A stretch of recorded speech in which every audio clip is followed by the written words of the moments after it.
Diascofoot, le miroir du football de la diaspora congolaise.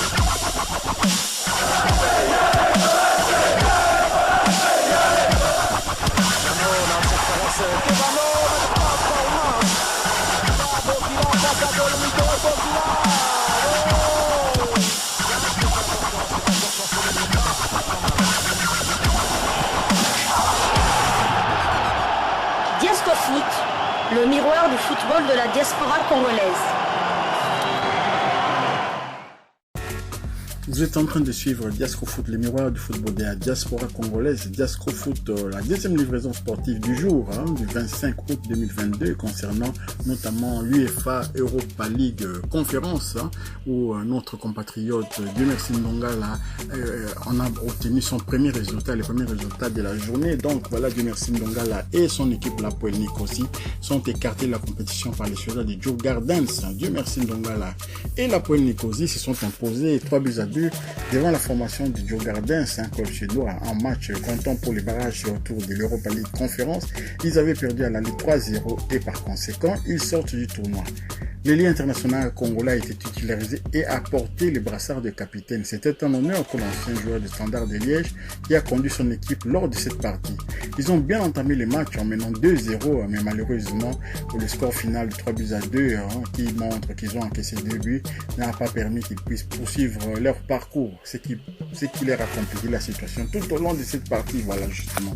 Ils ont disputé cette campagne européenne sans match de championnat. Ils entament la saison ce dimanche 28 août avec la réception de Pafos de Jordan Ikoko. Donc voilà, dommage pour Dieu merci Ndongala, mais l'année prochaine il reviendra encore plus fort. Tout ce qui nous intéresse, c'est ces brassards de capitaine qu'on lui a confiés, qui démontrent toute la confiance que du côté chypriote on accorde à notre international congolais.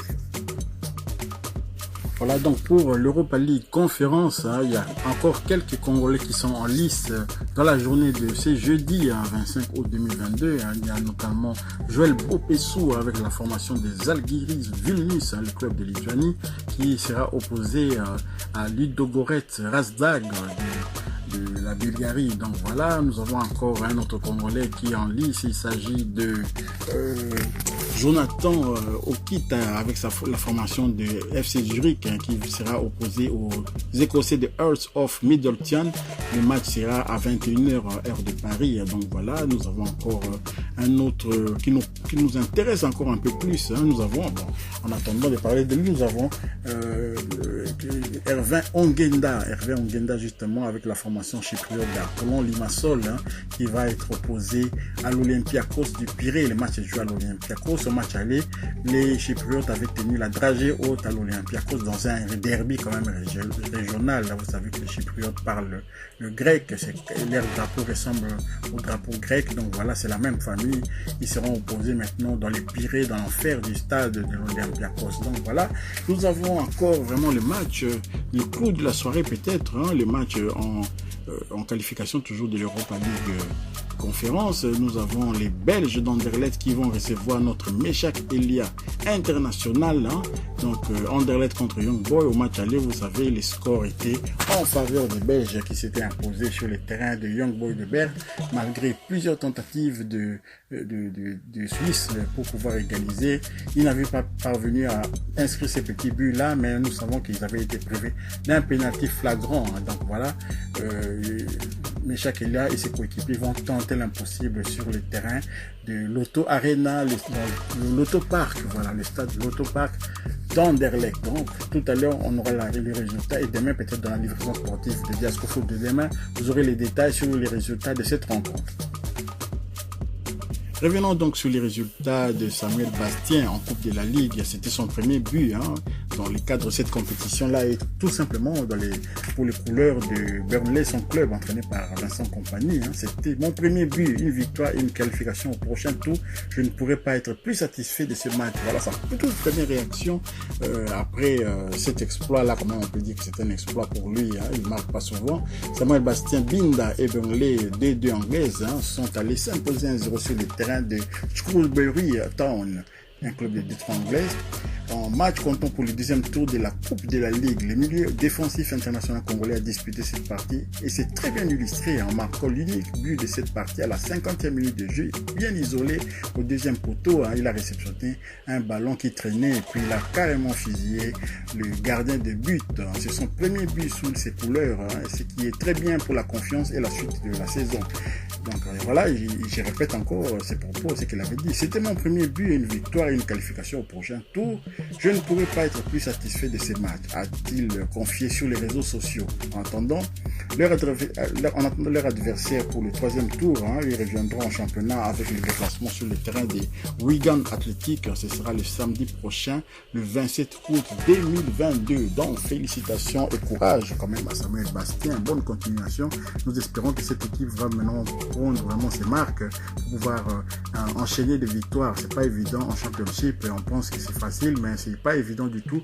Vous avez vu, il y a eu quelques surprises justement dans cette groupe. Les équipes de la première ligue ont été écartées, notamment Fulham qui a quitté la compétition. Il y a aussi des équipes de championship.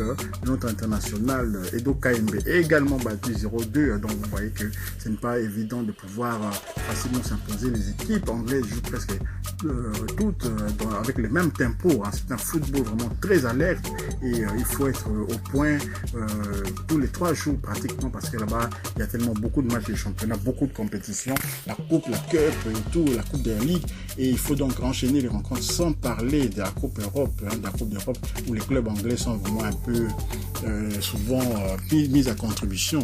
Donc voilà, il faut être prêt. Félicitations quand même à Samuel Bastien et nous sommes heureux de cette réaction quand même qui va lui mettre en confiance. Terminons cette deuxième livraison sportive du jour par l'Afrique du Sud, où c'était la 6e journée de la première Ligue Soccer. Le club royal a battu 1-0 Maritzburg, le club de Karim Kimvidi. Et notre Karim Kimvidi international était titulaire. Il est sorti à la 67e minute de jeu pour la 4e titularisation consécutive. Donc bravo quand même à Karim Kimvidi, qui petit à petit il a gravi les échelons au sein de cette formation. Il avait même été élu homme du match dès son premier match qu'il avait joué. Il était entré en jeu, donc dès sa première titularisation, excusez-moi, il avait été élu homme du match et depuis lors il est resté dans cette équipe comme titulaire indiscutable. Karim Kimvidi, donc voici ses stats en première ligue soccer avec Maritzburg: temps de jeu 368 minutes, une passe décisive sur 540 minutes possibles, 6 matchs joués sur 6 matchs possibles. Prochain match de Maritzburg de première ligue soccer, et donc il s'agit de la 7e journée de première ligue. Maritzburg va être opposé au Grand Orlando Pirates. Donc voilà, le Grand Orlando Pirates contre Maritzburg. On va voir comment Karim Kimvidi va pouvoir se comporter. C'est quand même ce genre de match là qui vraiment fait que les joueurs puissent progresser. Dimanche, ça aura lieu le dimanche 4 septembre 2022 à 17h30 heure de Kinshasa, 18h30 heure de Lubumbashi, au Harry Gwala Stadium. Donc voilà tout ce que on pouvait dire concernant Karim Kimvidi. Vraiment c'est dommage parce que c'est un joueur qu'on aurait bien voulu garder quand même pour disputer ces CHAN là, parce que au CHAN du Cameroun il n'avait joué qu'une rencontre, la première rencontre contre le Congo Brazzaville, et il nous devait vraiment une revanche, qu'on puisse vraiment tirer la quintessence de ces joueurs avant qu'il puisse partir vers d'autres horizons, mais que cela le tienne, il est encore jeune, on ne sait jamais. Avec les footballeurs congolais, les comebacks sont fréquents. Vous avez vu les Ricky Touling revenir au pays, vous avez vu les Dal Kabangu revenir, revenir, donc Etekia Makipa qui revient pour toutes les jours, il était parti en Angola, il est revenu, donc on n'est même pas surpris, mais on veut qu'il puisse revenir le plus tard possible, vraiment le plus tard possible, que sa carrière ne se limite pas en Afrique du Sud, qu'il puisse aller plus haut jusqu'en Europe, ou pourquoi pas dans un autre championnat un peu plus relevé d'Afrique. Si vous avez aimé cette livraison sportive, merci de nous laisser des commentaires et de liker également cette vidéo, de partager bien entendu. Ceux qui ne sont pas encore abonnés peuvent s'abonner, parler de la chaîne Diasco Foot autour de vous, et n'oubliez pas d'activer la petite cloche de notification, elle vous permettra d'être au courant dès qu'on mettra une nouvelle vidéo en ligne. Diasco Foot vous dit au revoir.